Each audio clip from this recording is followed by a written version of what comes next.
1, 2, 3, 4.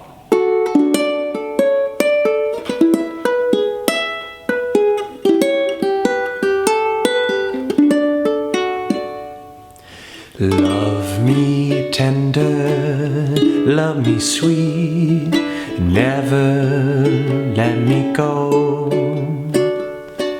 You have made my life complete, and I love you so. Love me tender, love me true, all my dreams fulfill. For my darling, I love you, and I always will. Love me tender, love me long, take me to your heart. For it's there that I belong, and we'll never part. Love me tender, love me true, all my dreams fulfill. For you, darling, I love you, and I always will. Hey everyone, and welcome back to Swift Guitar Lessons. Spring has finally arrived, and that means it's time to break out our trusty ukuleles. With that in mind, I thought I'd share with you a sweet little love song made famous by the king of rock and roll, Elvis Presley. This is Love Me Tender. Let's get started. Alright everyone, we have a close look at the fretboard and we're getting started learning our verse section. Then we're going to learn how we can turn it into a bit of instrumental section that you can use for your introduction or perhaps an interlude later on in the tune. So the chords we're going to be needing in this verse: a D major chord. My first finger is barred over the 2nd fret with my pinky on the 5th fret of the A string. D major. The next chord that we'll need is an E7 chord.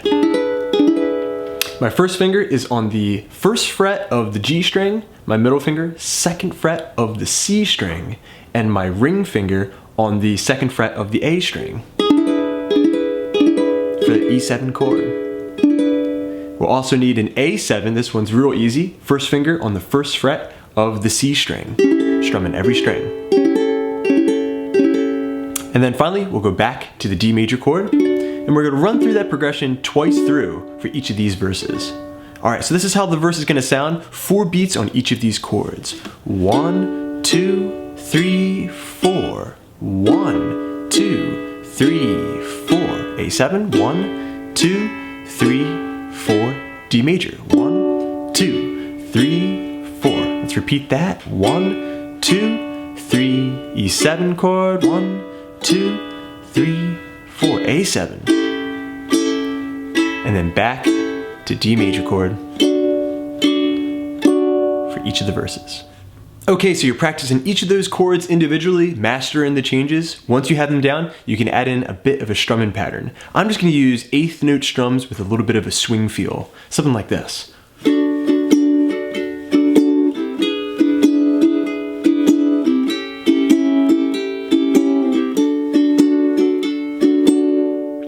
Now there's a bunch of different variations to this that you can throw in, but basically what's happening is we're just going down, up, down, up, down, up, down, up on each of the chords. But one of the subtle things that's happening is I'm not following all the way through all the time with the thumb. Sometimes it's just on 1 and 3 hitting maybe just the G string. A little bit of the C string might get through every now and then, so chirp on 1 and 3, 1 and 2 and 3 and 4, 1, 2, 3, 4. So 1 and 3, those beats, I'm not following all the way through on the strings. That's what's going to make it sound so cheerful and bouncy.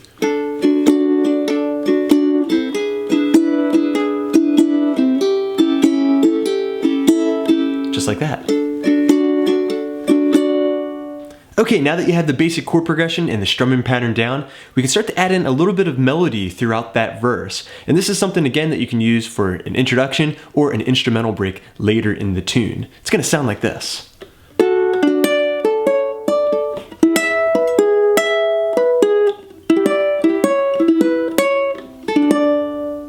Okay, so what we have there, starting with our D major chord, it sounds like this. So we have double strings, that was the G and the E, a little strum, and pulling on the A string 5th fret. That's a sweep strum technique, something that you're going to see me perform quite a bit in my instrumental sections of various tunes.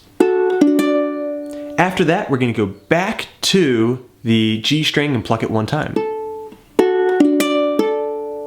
So far we have again, one more time. That's followed by this nice little melody on the 4th and 5th frets of the high E strings. Then we're just going to finish up with our thumb going back to the G string to complete our melody over D major.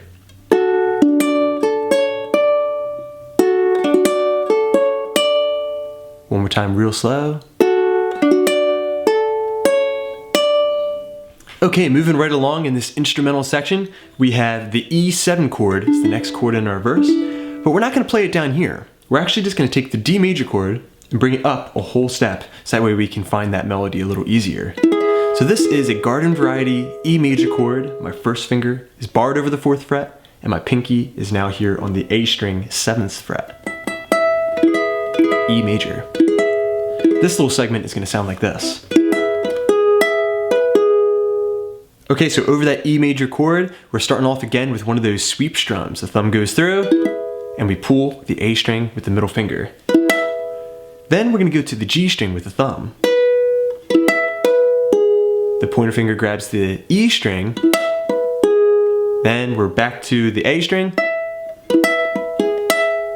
the G string, and the E string to finish it up.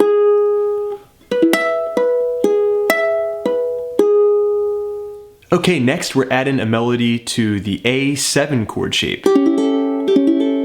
Except we're not going to use this voicing, we're actually going to find another version of the A7 chord here. Basically what I've done is taken a G7 chord, if you know that shape, and brought it up one whole step. G, G sharp, A, A7. So, my middle finger is on the 4th fret of the C string. My first finger is on the 3rd fret of the E string, and my 3rd finger is on the 4th fret of the A string. And over top of this chord, we're going to be implementing the melody line, going from the A7 shape to the D major shape to resolve. Okay, so the way we do it is we hold that A7 shape, but add our pinky to the 5th fret of the A string and start to use our sweeping technique like this. So the same thing that we've been doing all along, dragging our thumb through and pulling on that A string. Then I'm going to take the pinky off. Then I'm going to put my first finger on the 2nd fret of the A string, which will open up my E string, which is perfectly fine. Then we're back to the whole A7 chord shape before hitting up our D major chord in the same exact manner that we had for our E major chord previously. Okay, so combining our melody lines for the D, E, and A7 sections, it'll sound like this. What we have so far.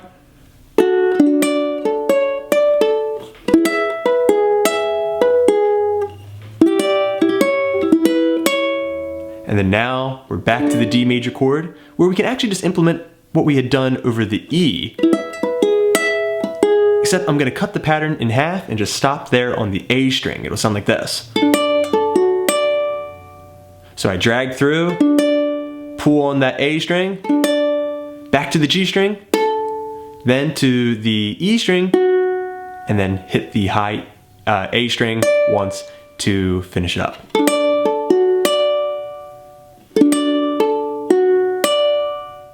Okay, up next, the only part we have left to cover is our chorus section. Congrats to everyone who's made it this far. The instrumental part was a little tricky.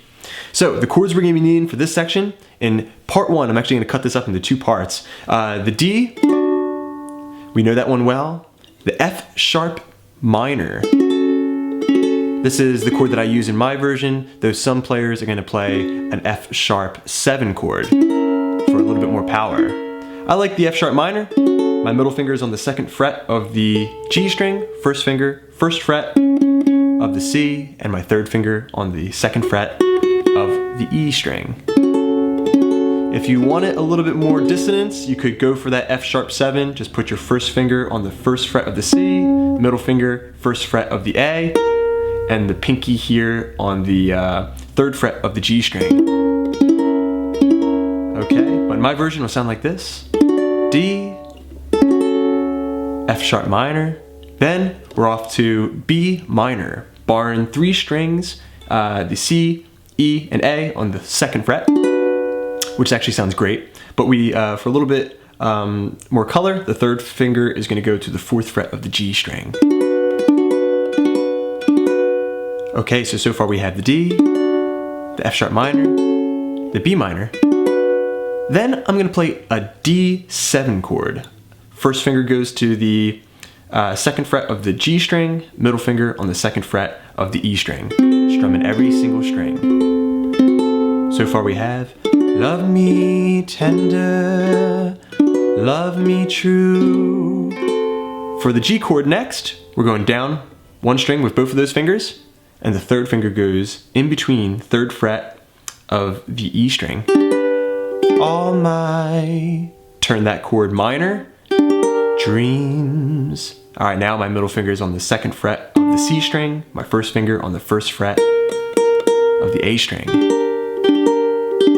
And then finally, we resolve back to D to complete section 1 of the chorus. Love me tender, love me true, all my dreams fulfill. Okay, section number 2 of our chorus. We start again with the D major chord, for my, then we're gonna need a B7 chord, darling.